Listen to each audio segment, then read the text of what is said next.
How long has it been, Aaron Goodvin, since you and I got caught up? Too long.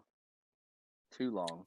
Feels like it's been way too long. So we got to make a deal right now. Pandemic or no pandemic? We got to do this more often. Yes, let's do it. Anytime. Anytime. Well, we're here for the best of reasons because, you know, as the world's working towards getting back to normal, a big part of the world being normal is new music from Aaron Goodvin. And here it is. What do you got? I'm so excited. It's a song called Boy Like Me. When COVID hit, I felt like we were getting our stride with the live show, and we were really starting to rock. And we just wanted to have another song that could slide into our set list and just keep people rocking and rolling.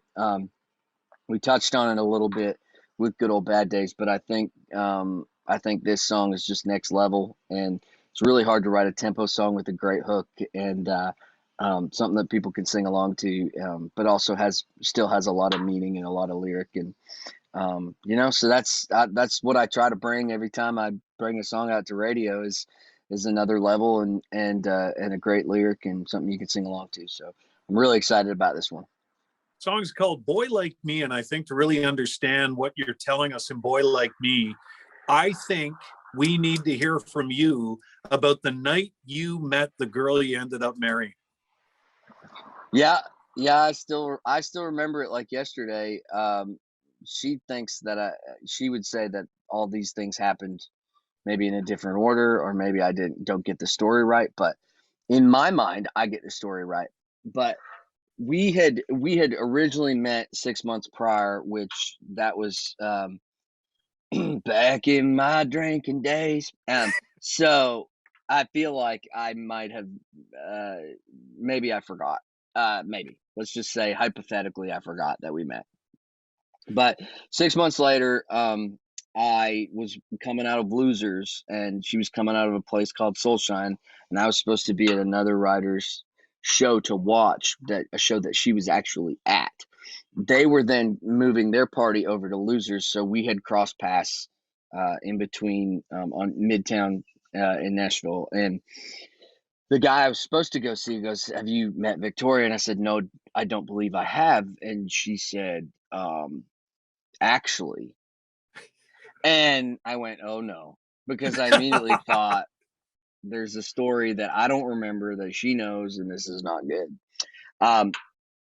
And we just kind of sat there and talked, and literally enough time had gone by that all of her friends had moved on and left her, and I was by myself, so it was just us, and we were just talking and blah blah blah blah blah. And she was like, "Well, maybe we do need to hang out sometime." And I was like, "Do I need to get your number? Like, it feels like I need to get your number."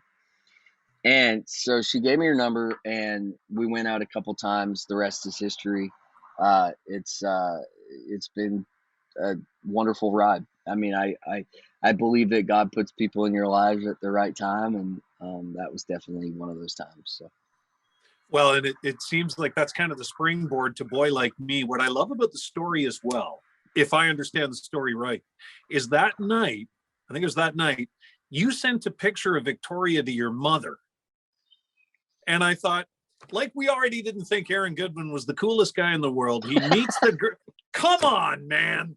I have a very close relationship with my mom, so she's a big part of why I'm at where I'm at. And I actually still remember the night that she kicked me out of the house, said go to Nashville and figure crap out. So which I eventually somehow did. I'm not sure how that all worked out, but yes, I did send a picture of us.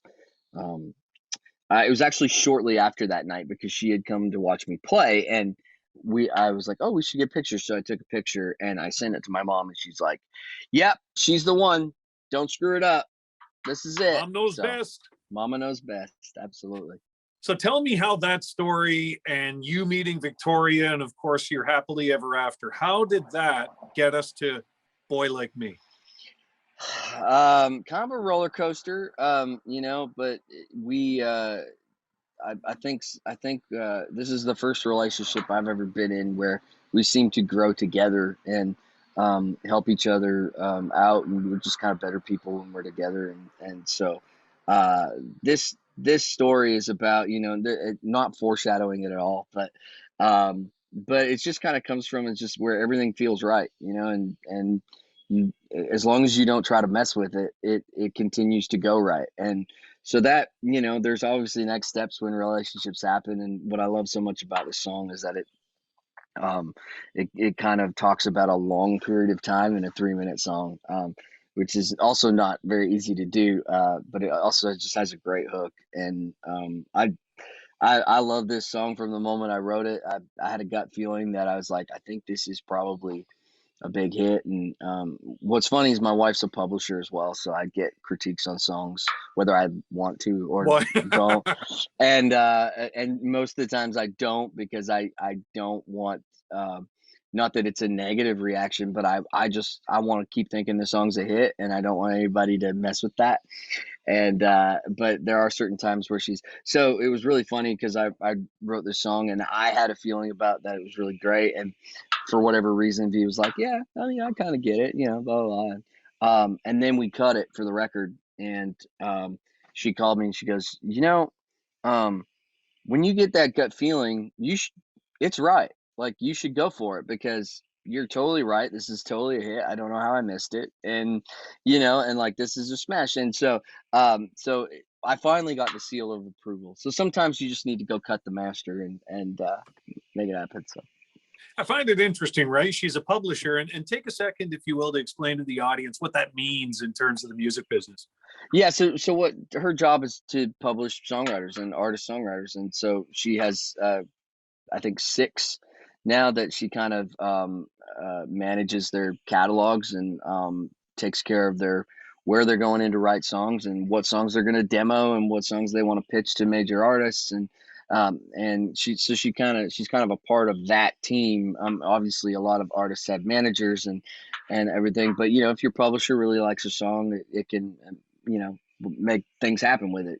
She can either go out and get it cut by somebody, or help you figure out what that sound is and all that stuff. So it all has to do with the music. And luckily for me, V is a stickler on lyrics, which I think has made me a better lyrical writer um, than I would have been without her. And because I always joke, I'm like, I'm more of a melody guy, when I'm in the room, and I don't know what words, I don't know how to articulate the words, but I seem Right. to figure it out. But she really helps with that. So yeah, so that basically it's her job to you know critique songs basically, and go, hey, you might want to go back in and rewrite this or this part or anything like that. So yeah, it makes it interesting for sure. Well, I would imagine it is. And I'm so glad you explained it in that way, because you've got the husband-wife relationship. And now over here, you've also got the same individual whose job it's going to be to sometimes tell you things about your music you may not love hearing. And so that's got to be a tough spot for both of you, but you seem to make it work. Yeah, I mean, the thing is like, the thing that I've learned about it is you it, you a lot of people are going to have a lot of ideas, and whether or not they're right or wrong is, nobody knows. And I think that the beautiful part of all of this is that, I could go in and write a song today that I don't think is a huge song, but it ends up being a huge song, whether we both don't like it, so it's a little bit subjective, and it's kind of like, well, I like it, but at the same time, you just have to keep believing in what you believe in, regardless of what everybody else thinks. And I think that V and I have a good understanding of, like, even that she knows that even if she doesn't like love a song, it doesn't mean that it's not gonna work. Right. It just means that it's the personal preference is that it's not. I don't particularly care for it, but I certainly, but I love to have, like, people's approval. Like, I strive for that a lot. So when I do get the seal of approval from V, it usually means a ton to me, and that's actually really why I'm even that more excited about Boy Like Me, because she totally Good stuff. stamped it. She gave it the old V stamp. So. Well, awesome stuff. Boy Like Me is available for people to consume where they consume music. It's great to catch up to you. I think I've made you late, even though the label gave us more time probably than what's typical. I think I've made It you happens. late. It happens. Even during Yeah. a global pandemic, some things never change. I always Like I take say, too much. I'm busier now than I was before. So Well, I'm I'm on glad to these hear things it. all the time. So it's all Good good. stuff. Good stuff. Well, the world's a better place with new music from Aaron Goodvin. Where do people find you on socials? AaronGoodvin.com, and then you can click from there. Wherever, whatever, whether you like Instagram or Facebook or whatever it is, or even TikTok. I'm not very good at it, but I try. And you can go on there. So you can get all the links there on my website, AaronGoodvin.com. Okay, I don't know how much this is going to mean to you, but I'm going to give this a try. You have my seal of approval. Oh, that's amazing. I'm gonna attack this day a lot harder now. Hey, listen, don't use that to try to get into any fancy club because it ain't worth Because it. it won't work. It won't work. Fergie said that I'm great, so I don't know what you're talking about. Yeah. Oh, hey, Aaron, good to see you.